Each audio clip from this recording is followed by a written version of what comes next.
Un nouveau chapitre écrit aujourd'hui par Yves-Marie Adeline. Que s'est-il passé? Un beau jour, je reçois 2 pièces de théâtre. Et je vous avoue que c'est pas forcément le théâtre que je lis avec le plus de facilité, d'autant plus que bon, une pièce, ça s'entend, ça se voit, ça se joue. On n'est pas toujours le meilleur interprète dans une lecture solitaire, mais je me suis dit, bon, Yves-Marie me fait la gentillesse de m'envoyer sa pièce, je ne peux pas faire moins que de regarder un peu ce que ça donne. Et j'ai commencé dans ma voiture, je me souviens, et j'ai eu beaucoup de mal à me sortir de cette pièce. Et donc je suis resté dans ma voiture pendant un bon moment, une bonne demi-heure, je crois. Et puis finalement, donc j'ai trouvé cette pièce vraiment remarquable. Et je me suis dit, il faut faire partager mon émotion aux auditeurs de Radio Courtoisie. Voilà un petit peu comment est née l'idée de cette émission. Alors, cette pièce a un sujet.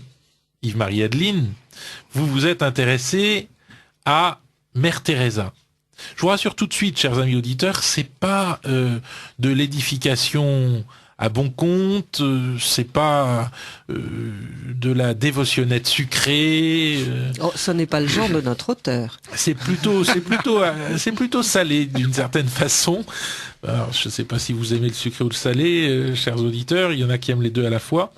Mais là, ça n'est ni aigre-doux ni sucré, c'est vraiment salé, puisque c'est l'histoire d'une religieuse qui n'a pas la foi finalement, ou en tout cas d'une religieuse qui ne sent plus la foi qu'elle éprouve qu'elle a éprouvée et qui l'a menée jusqu'en Inde, puisqu'elle est albanaise au départ. Elle ne sent plus cet élan qui l'a menée vers son Seigneur quand elle avait 18 ans. Oui. Qu'est-ce qui vous a donné l'idée, Yves-Marie Adeline, d'écrire la pièce sur un tel sujet? La publication de ces lettres très intimes qu'elle avait demandé qu'on détruise. Elle avait écrit à ses différents directeurs de conscience. Et c'est là qu'elle avoue, mais c'était complètement secret jusqu'à sa mort, on n'a jamais rien su, qu'en fait elle estime n'avoir plus la foi, ne plus croire. Et quand on lit ces lettres, alors après on a un témoignage d'une religieuse de l'ordre qu'elle a fondé qui raconte que quelques jours avant sa mort, elle surprend Mère Teresa toute seule debout devant un crucifix et lui parlant en disant je vous ai toujours obéi, j'ai toujours fait ce que vous m'avez demandé, etc. C'est bouleversant. Oui. Et donc en fait probablement elle est sortie de sa nuit de la foi à la fin de sa vie. Ce qui est évidemment fascinant, c'est de constater, qui est terrible en même temps, c'est de constater qu'elle a traversé une nuit de la foi qui a duré 50 ans. Et donc ses directeurs de conscience, quand ils lui parlaient, vous savez, c'est arrivé, Sainte Thérèse de Lisieux, Saint Jean de la Croix, etc., ce sont des saints qui ont traversé des nuits de la foi eux aussi, mais qui ont duré beaucoup moins longtemps. Saint Jean de la Croix qui a été prisonnier de l'Inquisition et qui a fait 9 mois, je crois, dans les geôles, même battu, etc. Oui, on comprend que prisonnier de l'Inquisition, ça puisse être difficile de garder une foi au zénith et au beau fixe. Oui, si on mélange les choses, oui, c'est vrai. Mais elle, je pense, ce qui est bouleversant, alors en fait, le thème de la pièce, c'est qu'en réalité, elle avait une foi extraordinaire, même si elle ne sentait rien. Et le thème de la pièce, c'est que en réalité, Jésus a toujours été là, devant elle, dans le visage des pauvres qu'elle soignait. Est-ce que ça ne vous choque pas, d'abord et avant tout, qu'on n'ait pas respecté sa volonté? Si elle demandait qu'on détruise ces lettres, pourquoi ne les a-t-on pas détruites? Et pourquoi s'est-on permis de les publier? Moi, ça me choque. C'est vrai que je me suis posé la question. Je dirais pas que j'ai la même réponse que vous, mais je suis évidemment sorti bouleversé de cette lecture. Et je me suis dit, on n'a pas respecté ses volontés. Mais en même temps, alors là, pour le coup, on parlait d'édification tout à l'heure, mais c'est tellement édifiant. Enfin, c'est un exemple pour nous tous, c'est un modèle. Enfin, c'est une voie qui s'ouvre devant nous pour chacun d'entre nous par rapport à notre foi. Et je me suis dit, peut-être que Mère Teresa n'avait pas raison de demander qu'on brûle ces documents-là, parce que, et puis d'ailleurs, ça la rend, alors est-ce que c'était de la pudeur, est-ce que c'était de la honte, je ne sais pas, mais ça la rend d'autant plus grande, en fait, tout ce qu'elle a vécu, parce que, bon, il y aura toujours des gens très sévères, hein, dans le concert des imbéciles pour mal juger Mère Teresa sous prétexte elle pensait avoir perdu la foi. Moi, c'est pas mon point de vue, du moins c'est pas le point de vue de la pièce en tout cas. Oui, c'est-à-dire qu'elle n'avait pas une conscience précise de sa foi. Mais elle continuait de se donner aux hommes. Elle n'avait pas perdu pour autant. Voilà, donc en fait c'est à un moment il y a un passage de la pièce qui parle du linge de Véronique. Elle a quand même plongé au plus profond de la misère humaine et tous ceux qui ont pu voyager aux Indes, par exemple, ce qui a été mon cas, peuvent à peu près comprendre ce qu'elle a vécu, enfin comprendre de loin. Mais oui, c'est effrayant, et une misère qu'on peut même pas imaginer. À ciel ouvert, oui. Il y a d'ailleurs il y a un récit que fait le père Christopher dans la pièce et qui est en fait une expérience personnelle. Cette personne qui est sur des moignons et qui tient sa sébille dans sa bouche puisqu'elle ne peut pas quitter et qui croise un chien qui, croisant un quadrupède, grogne. Et la personne ne peut pas faire autrement que de grogner pour faire partir le chien. Et ça, c'est une histoire vraie. Alors évidemment, je la prête à l'expérience du père Christopher, et donc Mère Teresa, elle a vécu ça. Elle est allée au plus profond de la misère, les pauvres des pauvres, comme elle disait. Elle est allée soigner les pauvres des pauvres. Et donc à chaque fois, elle avait le Christ devant elle. C'est pour ça que l'ange qui lui parle à la fin de la pièce lui dit en fait, Jésus a toujours été devant toi. Et soigner les pauvres des pauvres, il faut un véritable acte de foi, parce que finalement, c'est l'humanisme. En théorie, c'est très beau.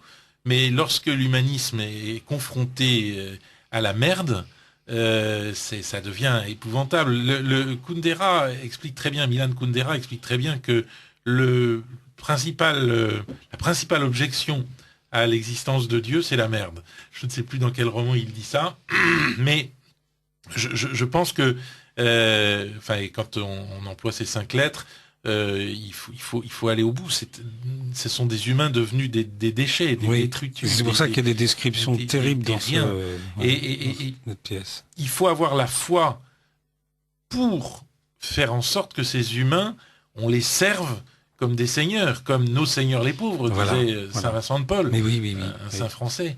Mais c'est d'autant plus vrai dans cette culture-là. Alors, elle ne partage pas cette culture puisqu'elle est chrétienne elle-même, venant d'Albanie, la minorité catholique d'Albanie.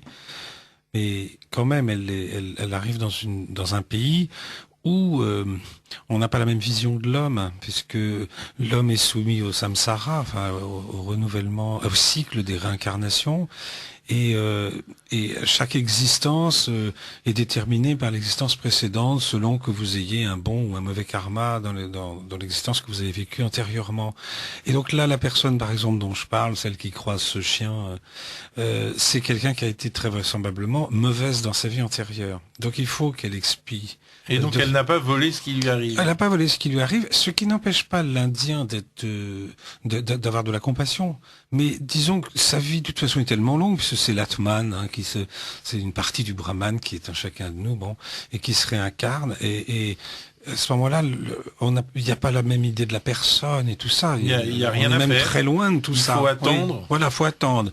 Et au contraire, elle a besoin de vivre cette épreuve-là, cette personne.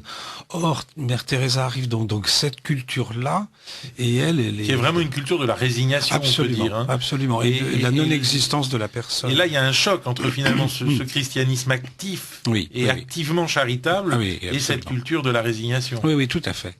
Et donc, faut vraiment avoir j'allais dire la foi chevillée au corps, Mais en fait, ce qui est terrible, c'est que elle ressent les choses jusqu'au moment où elle fonde son ordre, puisqu'elle fonde son ordre en répondant à un appel. Jésus lui dit j'ai soif, et donc elle décide, elle obtient l'autorisation de sortir de son couvent et de fonder un ordre. Mais elle est partie avec 5 roupies. Et donc c'est incroyable, elle s'est confiée à la Providence, et à partir de là, elle ne ressent plus rien. Et elle va devenir donc le personnage médiatique. Oui, il y a une grande expérience spirituelle, certainement, énorme. Pour que les auditeurs comprennent bien, parce que il n'est pas question de dire que Mère Teresa n'était au fond qu'une imposteuse qui n'avait pas la foi. C'est pas ça. Du tout. Il y a une expérience spirituelle énorme, et vous, dans le premier acte de votre pièce, est consacré au fond à cette période de la vie de Mère Teresa, qui s'occupe des jeunes filles riches de New Delhi, je pense. De Calcutta. Elle est déjà à Calcutta à ce moment-là. Oui. Et qui étouffe finalement dans ce milieu très comme il faut.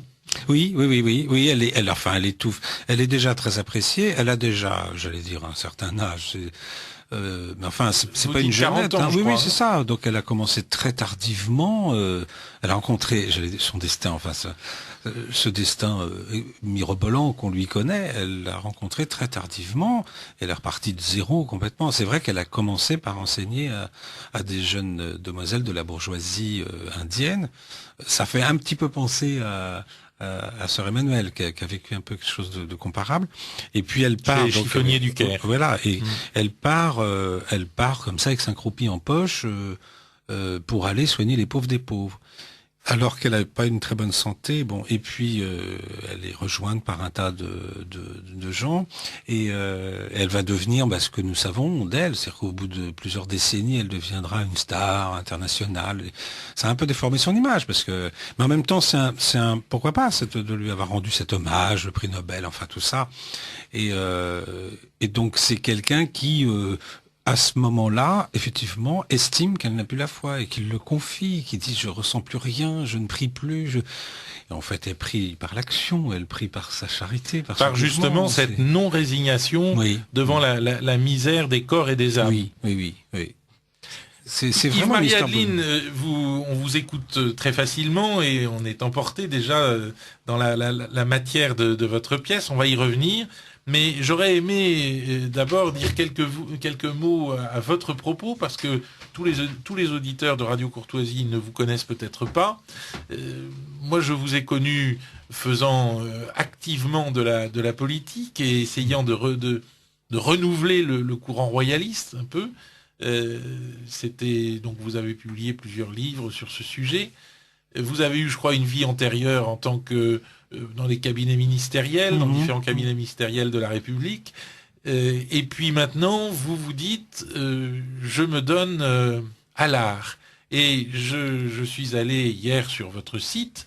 J'encourage vivement d'ailleurs les auditeurs à le faire, aller sur le site officiel d'Yves Marie-Adeline. Il suffit de taper votre nom sur un moteur de recherche pour y parvenir. Et ce qui est extraordinaire sur ce site, c'est que on voit que non seulement vous avez fait une thèse sur l'art, le monde de l'art, quelque chose comme ça. C'était la musique et le monde. C'était une thèse d'esthétique musicale, oui. Mais non seulement vous avez fait donc cette thèse de sachant, mais vous êtes aussi un praticien.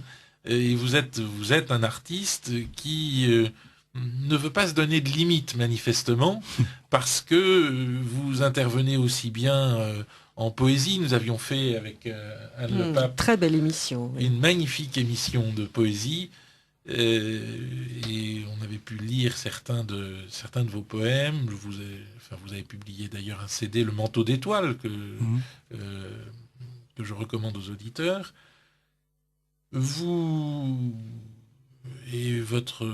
Comment caractériser votre style poétique? Je dirais que c'est le verset claudélien en moins obscur, en plus classique, et donc forcément en plus brillant, me semble-t-il. C'est pas du tout une flatterie, je n'aime pas Claudel. Mais Claudel fait partie de mes interrogations esthétiques. mais justement, votre poésie c'est le verset claudélien, mais dépouillé, classique, sans cette espèce de forfanterie permanente. Bref. Alors donc il y a la poésie, il y a vous avez commis aussi un roman qui s'intitule 20 ans. Vous avez des toiles aussi, vous êtes peintre. Et là, je dois dire que votre autoportrait a pour moi été un choc. On voit votre autoportrait sur le site officiel et vraiment c'est magnifique. Vous êtes aussi musicien. Vous avez fait votre thèse donc sur le monde de la musique et le monde. Mais vous avez écrit de la musique et de la musique sacrée en particulier. On aura le temps d'en écouter un peu tout à l'heure.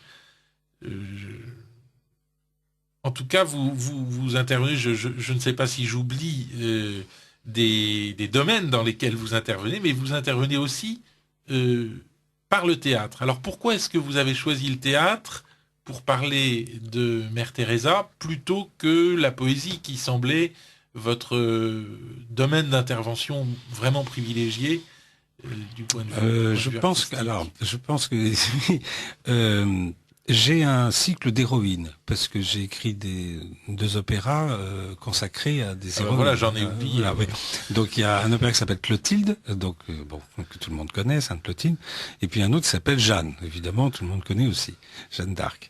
Et puis ensuite, j'ai mis en théâtre, cette fois-ci pas en opéra, mais 3 autres héroïnes, Marie-Antoinette, qui était une très belle pièce. Et puis Flora, qui est une sainte espagnole de l'époque de l'occupation sarrasine, et puis Teresa. Voilà. Donc en fait, ce sont à chaque fois que des femmes, que des héroïnes.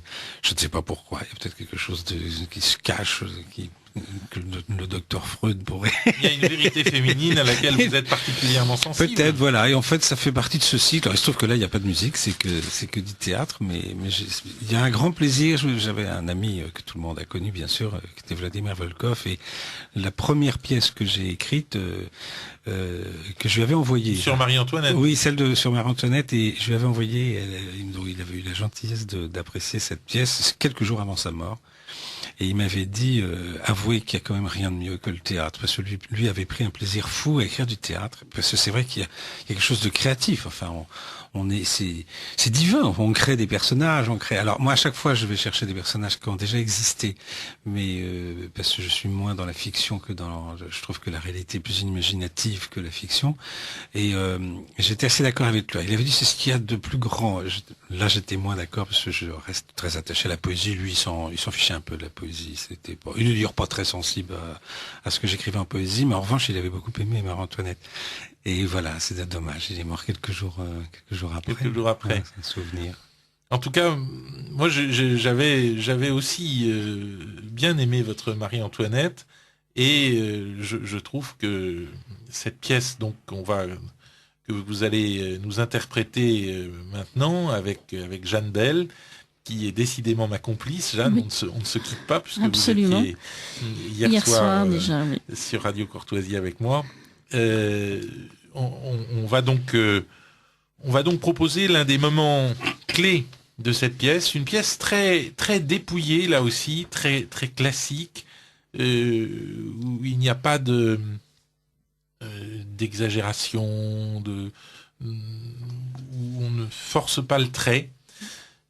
Une pièce courte d'ailleurs, qui devrait trouver assez facilement à être montée, parce que elle donne envie d'être jouée, ça c'est certain. Voilà, oui. Et alors peut-être que Jeanne, vous aurez des idées pour ça. Beaucoup déjà, oui. Je voudrais poser une question avant la lecture de l'extrait. Vous dites que vous vous inspirez de personnages réels, Yves-Marie Adeline. Oui. Est-ce que le père Christopher, par exemple, est un personnage réel, ou est-ce que vous l'avez totalement inventé pour les besoins de votre pièce ? Lui, je l'ai inventé. Alors je lui ai donné un nom anglais, évidemment, Christopher. Et alors le père Christopher est le conseiller spirituel. Mais en même temps, Mère Teresa. Voilà, c'est lui le conseiller spirituel et il porte le Christ, il est Christophe. Donc j'ai pas choisi par hasard son prénom, bien sûr. Et puis à la fin, dans le 3e acte, c'est une pièce en 3 actes où il n'y a que 3 personnages. Il y a la mère supérieure de Teresa. Mère Alice. Mère Alice, c'est pareil, c'est un personnage inventé, mais elle a quand même eu une mère supérieure. Et il se trouve que Mère Alice va la rejoindre une fois que Teresa est partie pour fonder sa congrégation. Après lui avoir dit que c'était une folie. Voilà, que c'était une folie. Fallait pas qu'elle fasse ça. Mère Alice finira par la rejoindre et devenir. Et ça, c'est inventé. Ça, c'est inventé. Et puis au 3e acte, il y a un 3e personnage qui peut être joué évidemment par le même comédien que Christopher, puisque ce 3e personnage se présente comme un autre Père Christopher, mais alors des décennies plus tard, c'est-à-dire que Mère Teresa est au sommet de sa gloire mondaine, disons, elle est à Rome dans le 3e acte où elle est à la veille de rencontrer Saint Jean-Paul II, et à ce moment-là, elle reçoit un matin une visite comme ça du Père Christopher, de quelqu'un qui se fait passer pour un Père Christopher. Alors Mère Teresa, comme Sœur Alice d'ailleurs, disent ah oui, c'est curieux, on a connu quelqu'un qui vous ressemblait. Et en fait, on découvre à la fin de la pièce que ce prêtre est en réalité un ange et qui est venu dire à Mère Teresa qu'en fait, elle avait jamais perdu la foi, qu'elle avait eu Jésus devant elle tous les jours dans le visage des pauvres. Voilà, c'est une sorte de dénouement pour une pièce qui présente vraiment effectivement cette tragédie du service de Dieu sans la foi sentie. Oui. C'est très prenant. Oui, enfin, son histoire est très prenante. Voilà. C'est magnifique. Alors écoutez, on va peut-être avant de vous entendre, avant d'entendre cette pièce, peut-être pour passer à autre chose, on va lire la question de l'auditrice Anne. Oui, vous avez raison. Et puis on va tout de suite après passer aussi votre Kyrie, qui permettra à chacun de s'apaiser pour mieux écouter ensuite l'extrait de la pièce Teresa. Alors la question. Donc une auditrice de Radio Courtoisie dit « Moi, ce qui me choque, c'est qu'on ait fait croire pendant si longtemps que Mère Teresa avait la foi chevillée au corps. C'est peut-être à cause de ses doutes qu'elle disait qu'il fallait laisser mourir tous les malades dont elle s'occupait dans leur foi, sans chercher à les convertir au catholicisme. » Objection théologique. Oui, moi je ne me sens pas autorisé à répondre à ce genre de questions. J'ai aucune autorité pour ça, spirituelle ou quoi que ce soit.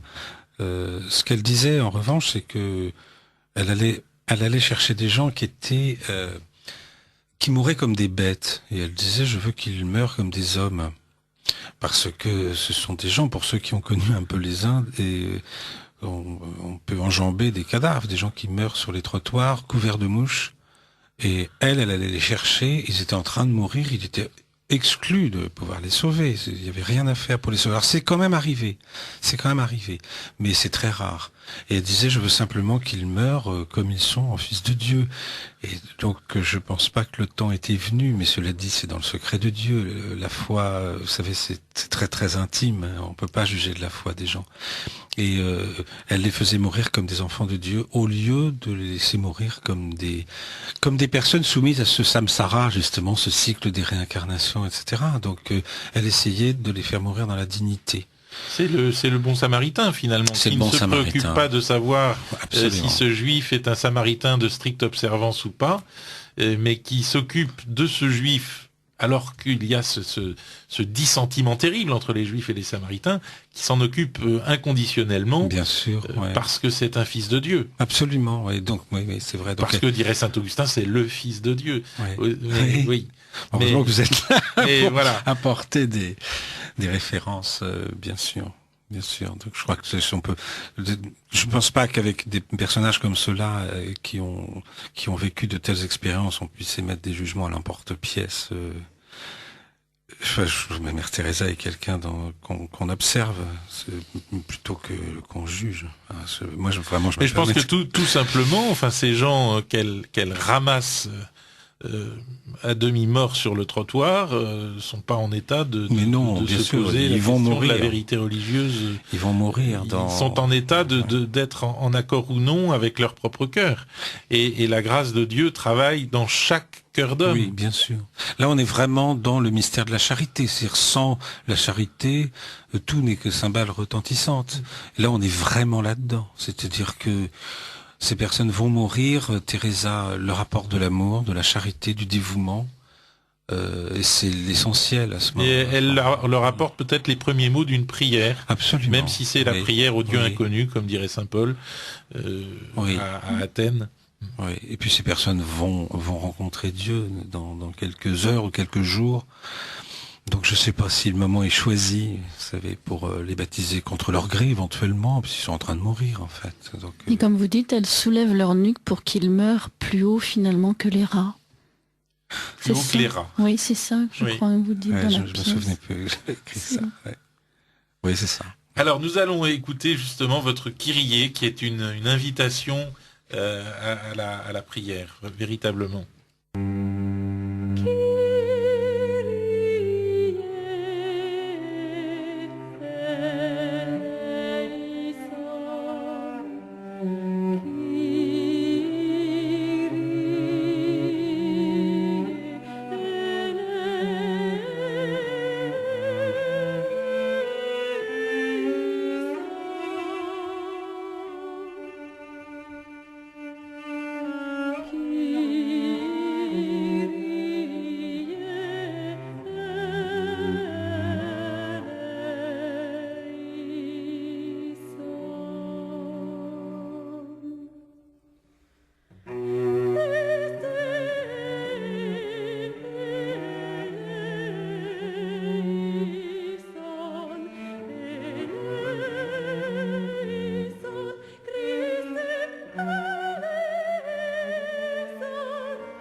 Je vous rappelle que Kyrie eleison signifie Seigneur ayez pitié en grec, et il me semble que il y a un tel accord entre la parole et la musique que ça se passe de commentaires. Et vraiment, merci pour cette beauté, Yves-Marie Adeline. Merci de composer de si belles choses qui nous entraînent, qui nous emportent. Et alors, sur Internet, où on trouve cette musique, sur votre site officiel, je recommande aux auditeurs de s'y rendre. Sur Internet, ce Kyrie est modélisé par un très beau tableau où Marie-Madeleine est au pied de Jésus. Et nous imaginons, entendant ce Kyrie, au pied de Jésus, comme Marie-Madeleine. Voilà, alors on va entendre maintenant un extrait de la pièce Teresa, un extrait qui sera interprété par Jeanne Bell, donc dans le rôle de Teresa, et par Yves-Marie Adeline lui-même. Merci beaucoup de vous prêter à ce jeu en direct pour les auditeurs par Yves-Marie-Adeline lui-même, donc pour le père Christopher, qui est le conseiller spirituel de Mère Teresa. Et qu'il n'a pas vu depuis un certain temps. Elle a fondé son ordre et il revient la voir. Ah voilà, alors c'est parce que je vais découvrir l'extrait que Jeanne Bell a choisi. Oui. Donc oui, si vous voulez une mise en contexte, effectivement. Voilà, c'est l'acte 2, scène 2. On est à l'acte 2, la deuxième scène. Donc c'est la première fois qu'il lui rend visite dans son mouroir, comme on disait, de Calcutta. Voilà. Il l'a connue jeune, il la découvre... Oui, à vrai dire, elle avait déjà 40 ans quand il l'a connue à Calcutta et qu'elle demande à sortir. Et donc sa mère supérieure avait fait venir le père Christopher. Pour qu'il lui dise non. Voilà, et il lui dit oui. Il lui dit oui. Voilà. Ça, c'était très beau aussi, ce premier acte. Et donc maintenant, il revient pour voir si ce oui a été efficace, en quelque sorte. Voilà, ouais. Mère Teresa ? Oui, j'arrive. Ce n'est pas la peine de crier comme ça. Crier ? Vous en avez de bonnes. Cela fait... Pardon, ma mère, mais cela fait un moment que je vous appelais en vain. Ah, mon père, comme c'est gentil à vous. Mais quel bon vent vous a donc conduit jusqu'ici ? Un bon vent ? Un air meilleur que celui que vous respirez, en tout cas. Ah, ce que nous faisons ici n'est pas une partie de plaisir, je vous le concède. C'est malsain pour vos poumons fragiles. Comment allez-vous de ce côté-là ? Oh, ce n'est pas un air empoisonné, seulement incommodant. C'est l'odeur de la pourriture, de la mort. Quand vous dites « nous », combien êtes-vous au juste à vous occuper de ces pauvres gens ? Eh bien, figurez-vous qu'il m'en vient presque chaque jour, du moins depuis quelque temps. Vous êtes en sari ? Ah, oui, mais je vous dirais pas qu'on pourrait toutes participer à un défilé de mode à Paris, mais enfin, les rayures bleues, cela évoque un peu un bandage d'infirmière, ne trouvez-vous pas ? Pourtant, je vous promets que je m'en suis rendu compte qu'après coup. Oh, je veux bien vous croire. En tout cas, cela m'a permis de mieux m'adapter aux gens que je suis venue trouver. En ce moment où la mode est à l'indépendance, je ne me voyais pas poser parmi les plus pauvres en habits d'Européens impérialistes, fussent-ils religieux. Comment êtes-vous arrivé ici, dans ce mouroir ? Le hasard. Ou bien la providence ? Oh, comme vous voudrez. Comment donc ? À vrai dire, je ne savais pas par où commencer, alors comme j'avais été directrice des études à Lorette, j'ai d'abord regardé les enfants, c'était effrayant. Mais que leur dire à eux, à leurs parents ? Alors j'ai fait savoir que j'allais donner des leçons gratuites à ceux qui voudraient. Vous aviez trouvé un local ? Avec 5 roupies en poche ? Enfin, 5 roupies dans votre sari ? Non, mais vous savez, ceux-là n'ont pas de maison et souvent pas même un toit pour dormir, alors une école en plein air, qu'est-ce que ça peut bien leur faire ? Mais notez que j'ai bien cru que ça ne marcherait pas. Simplement, je ne savais pas par où commencer.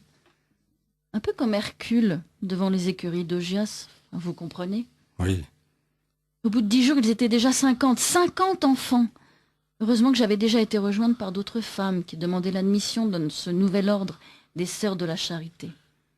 Alors il fallait les soigner aussi, les soigner surtout. Je suis allée mendier dans les pharmacies des médicaments. C'est par ces enfants des pauvres parmi les pauvres que j'ai pu approcher ensuite les adultes, découvrir leur enfer et y descendre.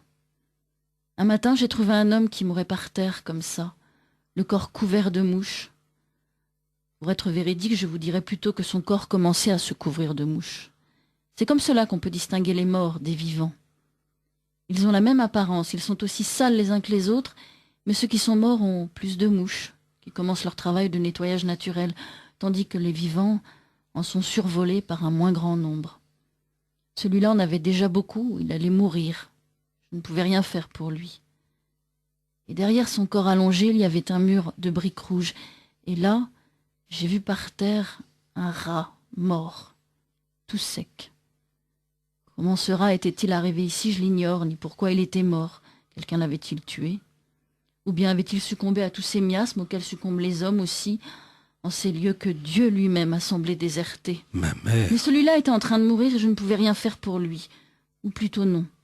Je ne pouvais plus le guérir, mais je pouvais au moins lui permettre de mourir dignement, comme un homme, pas comme un rat. Nous l'avons porté jusqu'à l'hôpital, mais l'hôpital n'a pas voulu le prendre. Qu'est-ce qu'un hôpital, m'a-t-on dit ? C'est un lieu pour être soigné et, si possible, guérir. Ce n'est pas un lieu bâti, occupé, médicalisé pour mourir. Mais c'était bien vrai, ma foi. Alors il est mort comme ça, dans la rue, dans mes bras. Mais au moins est-il mort dans mes bras, et pas à côté d'un rat. Ma mère. Oh, je sais bien que pour ces gens, il n'y a pas tant de différence. Chacun a son âme qui s'incarne d'un être à l'autre. Et selon eux, celle d'un rat n'est jamais qu'un morceau d'une âme universelle qui nous est commune à tous, parmi d'autres morceaux incarnés dans les corps des hommes et des animaux, indistinctement. Mais quand le directeur de cet hôpital nous a fermé sa porte, même s'il avait raison, je n'ai pu m'empêcher de penser à Joseph et Marie refusés devant toutes les hôtelleries de Bethléem. Je n'ai pu m'empêcher de penser que ce corps mourant par terre, que cet Indien dont je tenais la tête entre mes bras, c'était comme un tableau de la descente de la croix. C'était une Pietà, et moi j'étais Marie, et lui était plus que Marie. Il était Jésus. Et ce jour-là, j'ai compris que ma mission n'était pas forcément de sauver les pauvres. Il y a les petites sœurs des pauvres pour cela. Elles m'ont aidé au début. Non, notre mission à nous, c'était les pauvres des pauvres. Et les aider non pas à vivre, ni même à survivre, mais à mourir. Mais à mourir comme des enfants de Dieu. J'ai demandé à la ville de m'ouvrir un lieu dont elle ne se servait plus. Et voilà, c'est ici, à Kaligat, près d'un temple de Kali, la déesse de la mort, la déesse du temps qui s'écoule et conduit à la mort, puis à la délivrance de nos corps, puis à nos réincarnations. Mère, vous ne croyez tout de même pas à ces fadaises? Non, bien sûr, mais... Mais quoi? Mais la coïncidence n'est pas ordinaire, ne trouvez-vous pas? Drôle de voisinage, assurément. Lugubre. Ah, pas toujours. Il y en a un qui est tout de même sorti soigné et guéri de cette maison que j'ai pourtant appelée foyer des mourants abandonnés. Oui, j'ai lu cela à l'entrée. Il croyait que c'était un dispensaire. J'ai hésité un moment, je l'ai isolé de nous, il avait la tuberculose. Nous pouvions toutes mourir à cause de lui.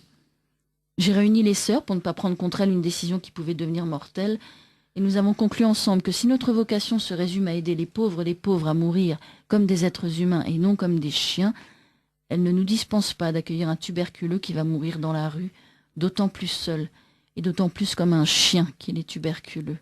Vous voyez ? Nous étions pris au piège de nos propres engagements.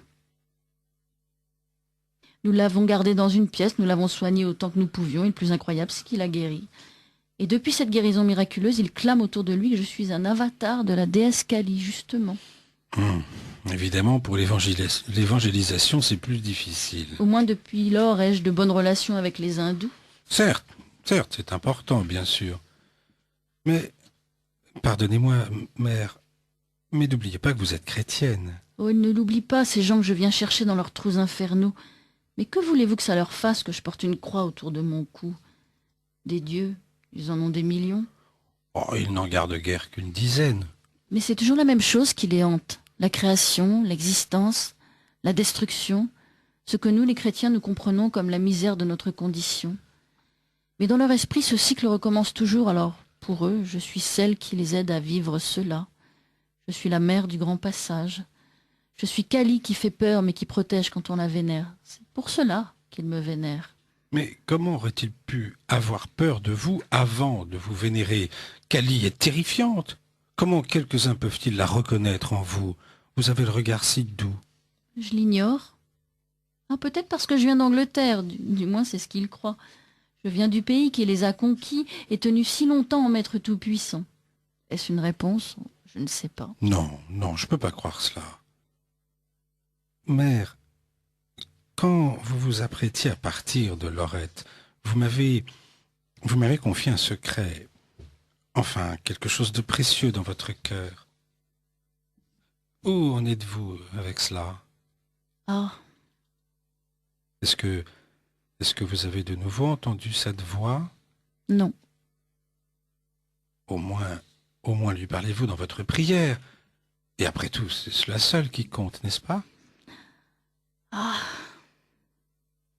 Ma mère, comment associez-vous votre vie de charité et votre vie de prière? je ne les associe pas. Comment?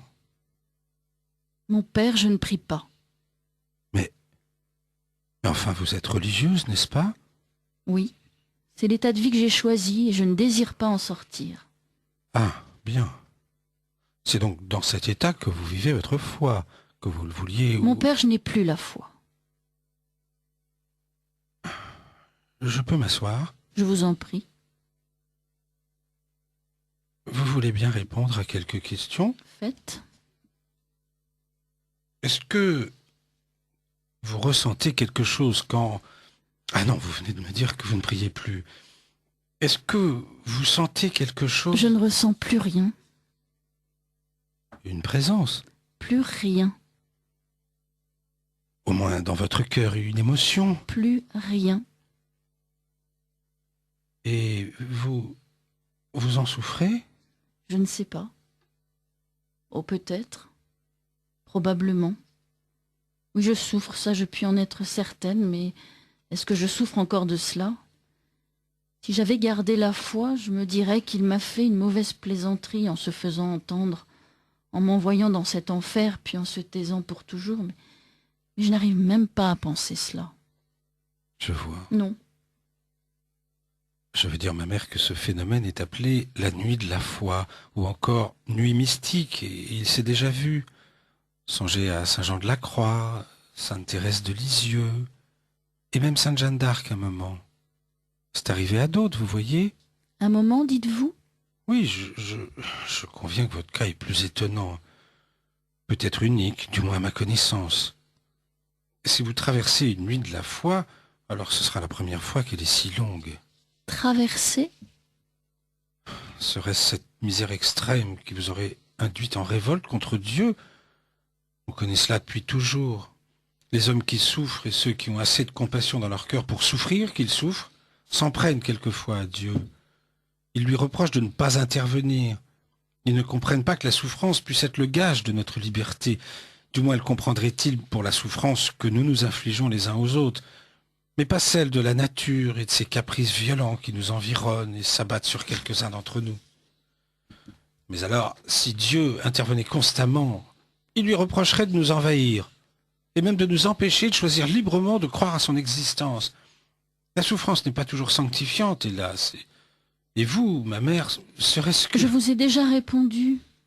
Pour lui en vouloir de cette infinie détresse qui m'environne, encore faudrait-il que j'éprouve un sentiment quelconque. Mais ici je ne connais plus que les hommes, cette partie de l'humanité que l'autre humanité ignore. L'humanité détruite, effacée peu à peu, gommée par la misère la plus extrême, celle que l'on ne peut plus décrire. Mais si vous n'éprouvez plus aucun sentiment religieux, si vous avez perdu la foi, comment assumez-vous votre responsabilité de supérieure devant vos religieuses? À moins que vous n'ayez toutes perdu la foi? Non, rassurez-vous. Elles sont aussi ardentes que je suis indifférente, aussi humides que je suis sèche. Et pour ce qui me concerne, elles ignorent tout de mon sentiment intime. Et devant elles, je me plie à tous les rites de l'Église, l'Eucharistie, la prière. La confession?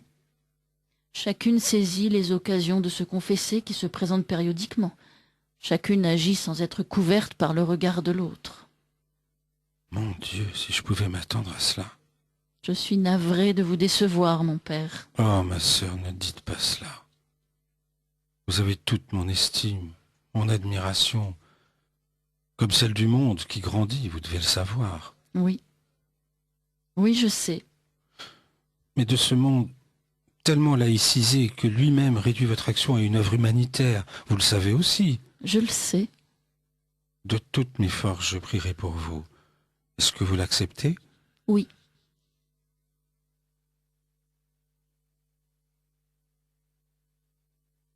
Voilà, écoutez, je trouve vraiment cet échange avec entre Mère Teresa et son conseiller spirituel, le Père Christopher, extrêmement beau, extrêmement sobre, et pour cette raison, extrêmement émouvant.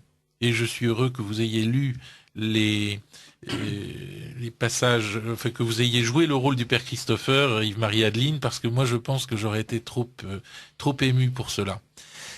Donc c'est très bien. Alors nous avons 3 questions d'auditeurs. Ici nous lisons toujours les questions des auditeurs et parfois nous écoutons même leurs insultes. Mais c'est pas le cas aujourd'hui. C'était le cas hier. C'est pour normal. ça que ça s'appelle radio courtoisie, c'est normal. Là, il ne s'agit non, pas du tout aujourd'hui. pour la Pardon. première, même pas d'une question d'ailleurs. Grand bonjour, Monsieur Guillaume de Tanoirne. C'est toujours un bonheur de vous entendre. Donc vous êtes rassuré, Monsieur l'abbé. Déjà lundi avec le journal de Monsieur de Lesquen, hier avec Monsieur Pocard et aujourd'hui. Surtout quand on a été l'ami de Monsieur Tresse-Montant et de son Christ hébreu, sachant toute la donne depuis que je vous entends parler à Radio Courtoisie. Aujourd'hui, c'est Mère Teresa, excellent. La foi se présente pour chaque chrétien de façon tellement nombreuse sur le plan général comme sur le plan particulier. On ne peut jamais désespérer de notre chère Église et de notre Seigneur Jésus-Christ. Moi qui suis chrétien évangélique, je parle à un grand ami traditionnel. C'est vraiment merveilleux. Comme pour Mère Teresa, nous avons un espoir et une certitude de n'être jamais trahis et d'avoir un ami sûr. Merci pour l'émission. Merci de ce beau témoignage et merci de dire aux auditeurs que, au-delà des différences confessionnelles, il y a un lien profond entre tous ceux qui veulent profondément être chrétiens. Oui. Et je dois dire que, personnellement, j'utilise beaucoup le nom de chrétien. J'ai écrit un petit livre qui s'appelle L'évidence chrétienne dans ce sens, parce que, notre vie c'est Jésus-Christ, et je crois que nous aurions tort de nous cantonner à un espace qui serait purement confessionnel. Si j'osais, je dirais que cette confessionnalisation de l'Église, elle est née sous Pie XI. On le voit dans l'évolution des catéchismes, les catéchismes par questions et réponses. Dans le vieux catéchisme par questions et réponses, l'une des premières questions était « De quelle religion êtes-vous » Et la réponse « Je suis chrétien par la grâce de Dieu ». Ça, c'est le catéchisme sous Léon XIII. Le catéchisme sous Pie XI, « De quelle religion êtes-vous » ? « Je suis de la religion catholique ». Alors, ce qui est terrible dans cette évolution, qui est une involution, qui est une mauvaise évolution à mon avis, c'est que on confessionnalise l'Église finalement, alors que par définition, ce qu'on appelle catholique, l'Église catholique, c'est l'Église universelle, catholikos, catholikoi.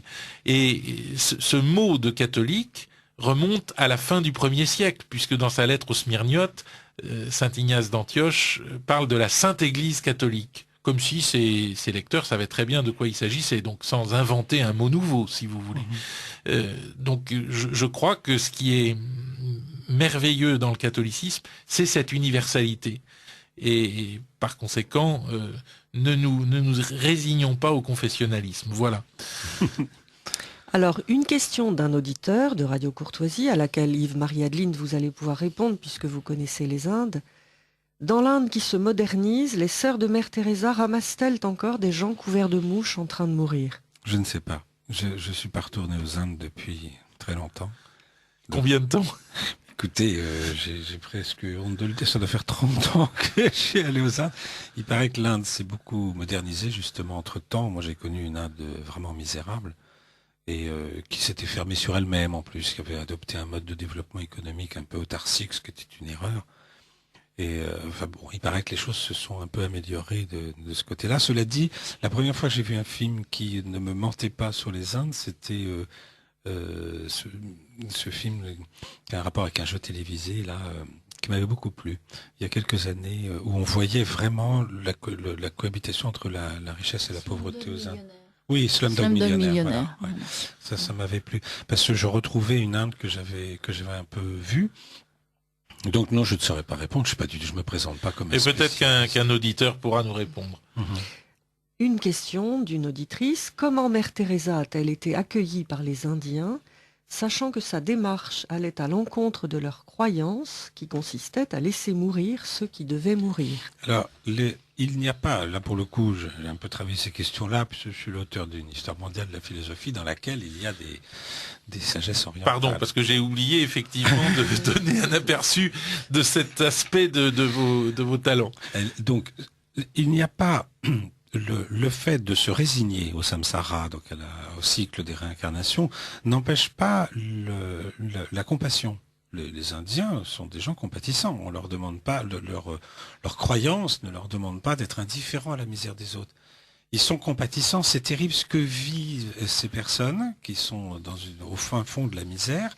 Mais c'est comme ça, elles doivent expier leur vie antérieure et donc il faut qu'elles passent par là. Mais ça ne veut pas dire qu'on ne les plaint pas. Et donc, on peut par exemple pratiquer l'aumône. Ce qui fait que Mère Teresa, auprès des Indiens, elle est pas en contradiction. Elle, dans son cœur, elle a affaire à une créature de Dieu, un enfant de Dieu, qui n'a qu'une vie, qui aura une vie absolument infernale, et donc qui vient tamponner le sang qui est sur son visage. Enfin, c'est Véronique, quoi. C'est Véronique qui vient essuyer le visage souffrant du Christ. Donc elle voit les choses comme ça. Mais les Indiens avaient beaucoup de respect pour elle parce qu'ils voyaient bien que c'était quelqu'un qui se dévouait à la misère humaine. Donc elle n'était pas du tout considérée comme un adversaire. Même si évidemment ça Weltanschauung, diraient les philosophes, enfin en tout cas ça, aussi bien sa vision du monde que sa foi a été en contradiction fondamentale avec celle des Indiens. Mais il n'empêche que les Indiens voyaient bien qu'ils avaient ils avaient devant elle un personnage hors du commun, d'une bonté extrême, quoi, d'une charité. Et elle est devenue un symbole pour l'Inde tout entière. Les Indiens sont aujourd'hui. Très fiers, oui, absolument. Alors qu'elle n'est pas indienne elle-même, mais bien sûr. Elle est indienne d'adoption. Elle est indienne d'adoption. Elle a passé tellement de décennies. Alors je vois le temps qui passe et vous ne nous avez pas indiqué comment se procurer la pièce. Il suffit d'aller sur Amazon, le site Amazon, et vous commandez la pièce. C'est le seul moyen de l'avoir. On ne la trouve pas dans les librairies. Oh oui, parce qu'aujourd'hui, il n'y a plus aucun éditeur qui publie du théâtre, de la poésie, des choses comme ça. Enfin, donc je pense que le meilleur moyen, c'est celui-là. Ça se vend aussi bien que si ça passait par des éditeurs, parce que c'est aujourd'hui, enfin voilà, il y a du bon et du mauvais dans notre époque, et bon, les éditeurs ont les reins moins solides qu'avant pour republier ce genre d'ouvrage, parce qu'il y a de moins en moins de lecteurs d'abord, hein, la plupart des gens sont contents d'arriver chez eux et de regarder Koh-Lanta à la télé plutôt que de lire une pièce de Claudel, excusez-moi. Oui. Ou de Yves Mariette. et donc, bon, mais là, si vous commandez cela sur Amazon, ça vous arrive en 2 jours. Enfin, c'est remarquablement fait, ça, pour le coup. Il y a heureusement Et à quel prix ? Oh, c'est 3,50 €. Voilà, mais c'est important de le signaler. C'est rien du tout, ça doit être à peu près ça. Ouais. Non, c'est vraiment rien. Donc il faut la faire connaître, cette pièce. Merci. Et j'espère qu'elle sera jouée très bientôt et que cette lecture aura suscité des vocations. Merci beaucoup Yves-Marie Adeline. Merci.